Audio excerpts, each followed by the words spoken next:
Hi folks, Mike Stewart with Bark River Knives. This is the new and long-awaited Barong. Wanted to make something that was as authentic as possible to the Filipino short sword, machete, bush sword, whatever you want to call it. This particular, now in the Philippines, Indonesia, that area, there's a whole bunch of knives that are this size, a little smaller, maybe a couple a little bit bigger, but not that many, that the indigenous people have used for literally centuries.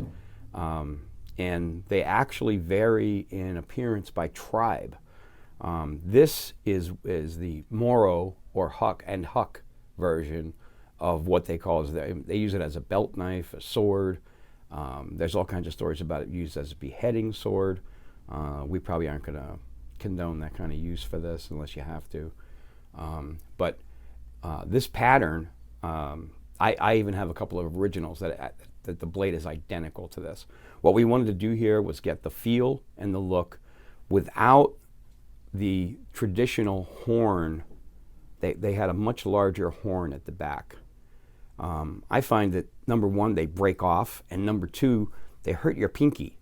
This one is designed not to hurt your pinky. The handle was actually not designed by me, and I think I've made this clear before. Back in the 80s, Jody Sampson, that's the guy that made the Conan swords, made me a shorter version of this with this handle, and he and I kind of spent some time designing it where we could get the effect so you have this heavy thing that won't come out of your hand.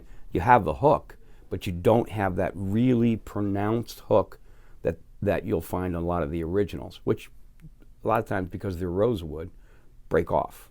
This ain't gonna break. It's full tang. This thing weighs 2 pounds, and it cuts, it's wicked, all right? We decided that we would lighten the blade just a little, so you'll see the double fullers, both sides, and it does actually lighten the blade some. Balance point is out on the blade. You know, that's where you'd expect it to be. It's out here. So when you swing this thing, I mean, it has plenty of authority. The grind, rather than going full height, we wanted to control the geometry, so we have a shorter saber grind to it. And I've seen them done both ways, where the grind's blended out, and I've seen them where it's more pronounced. I kind of like it this way. These originally were, of course, designed for cutting vines, softwood, grasses. This will do all of that. I